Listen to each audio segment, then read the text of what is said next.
جہاں تک ایصال ثواب کا تعلق ہے، اس میں ہمارے ہاں ذرا کافی مختلف آراء موجود ہیں۔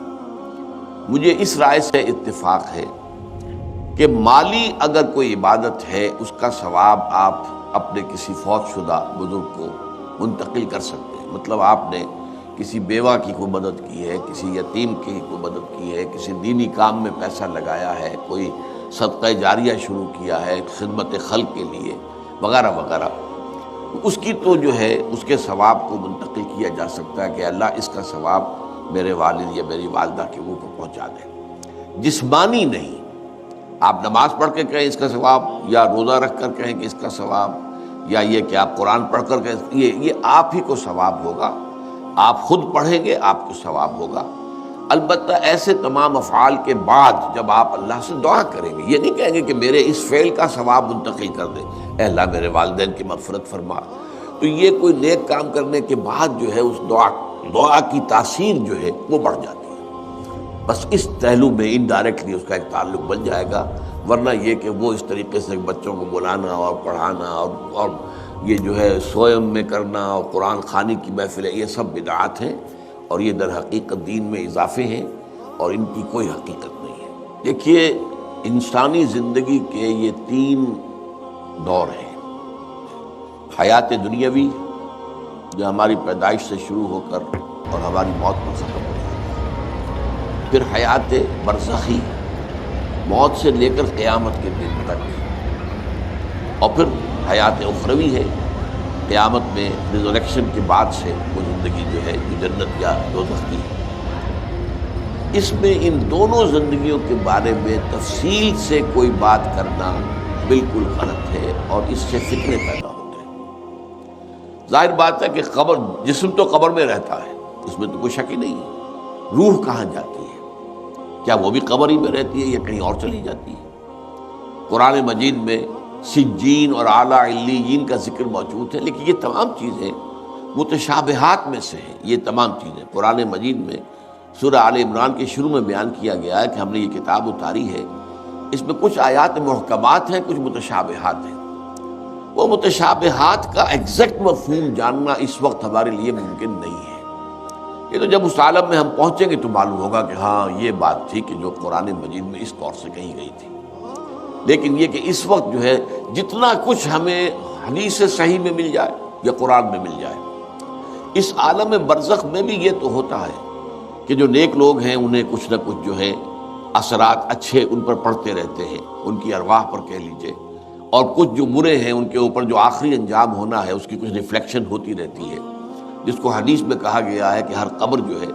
وہ یا تو جنت کے باغیچوں میں سے ایک باغیچہ ہے یا دوزخ کے گڑھوں میں سے ایک گڑھا ہے،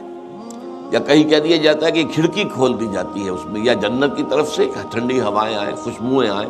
اور یا دوزخ کی طرف سے کہ آگ کی لپٹ آئے۔ دوزخ میں داخل ہوں گے قیامت کے بعد ہی، اور جنت میں داخل ہوں گے قیامت کے بعد ہی، لیکن اس کے کچھ آثار پڑنے شروع ہو جاتے ہیں، وہ جس کو انگریزی میں آپ کہتے ہیں coming events cast their shadows before, بعد میں آنے والے واقعات جو ہیں ان کے کچھ سائے جو ہیں پہلے سے آنے شروع ہو جاتے ہیں۔ تو اسی طرح سمجھیے کہ جو کچھ آخرت میں کسی انسان کے ساتھ ہونا ہے اس کا ایک عکس جو ہے وہ عالم برزخ میں شروع ہو جاتا ہے۔ اسی لیے قرآن مجید میں یہ بھی آیا ہے کہ یہ جو آل فرعون تھے یہ صبح و شام جہنم پر پیش کیے جاتے ہیں، اور قیامت کے دن پھر کہہ دیا جائے گا ادخلوا آل فرعون النار، ان کو داخل کر دو آگ کے اندر۔ تو یہ اس حد تک، باقی یہ ہے کہ تفصیل میں جانا، ہاں ایک رائے ہے، یہ شاہ ولی اللہ دہلوی رحمۃ اللہ علیہ کی، اگر ان کی رائے نہ ہوتی تو میں اسے بیان بھی نہ کرتا، لیکن یہ کہ وہ ایک بہت بڑے محدث اور بہت مفکر اور دین کے فلسفے سے بہت بڑے واقف انسان تھے۔ انہوں نے کہا کہ جو اولیاء اللہ ہوتے ہیں، اللہ کے نیک بندے، اللہ کے بندے، ان کے انتقال کے بعد ان کی روحوں کو بھی اللہ فرشتوں کے طبقہ اسفل میں شامل کر دیتا ہے۔ یہ فرشتے ہیں نا، اس وقت بھی موجود ہیں۔ ابھی شاید اگلے ہی جمعے میں وہ حدیث جو ہے اس کا بیان آئے گا کہ جب بھی کسی گھر میں، اللہ کے گھر میں کچھ لوگ اس لیے جمع ہوں کہ اللہ کی کتاب پڑھیں اور سمجھیں اور سمجھائیں، تو ان کے اوپر فرشتے گھیرا ان کا ڈال لیتے ہیں، اور ان پر اللہ کی طرف سے سکینت نازل ہوتی ہے اور رحمت نازل ہوتی ہے، اور اللہ ان کا ذکر کرتا ہے فرشتوں کے پاس، دیکھو میرے بندے، تم کہتے تھے یہ فساد مچائے گا، دیکھو یہ بھی تو ہے نا جو میرے کلام کو پڑھنے کے لیے میرے گھر میں جمع ہے۔ تو فرشتے ہیں موجود، ہم میں سے ہر ایک کے ساتھ 2 فرشتے موجود ہیں۔ تو یہ فرشتہ اسفل ہے، سب سے نیچے، جو دنیا کے کاروبار کو چلانے میں اللہ تعالیٰ کے سول سرونٹس ہیں۔ پھر اس سے اوپر کے فرشتے ہیں، اس سے اور اوپر کے فرشتے ہیں، پھر مقربین ہیں جو اللہ تعالیٰ کے قریب ترین فرشتے ہیں۔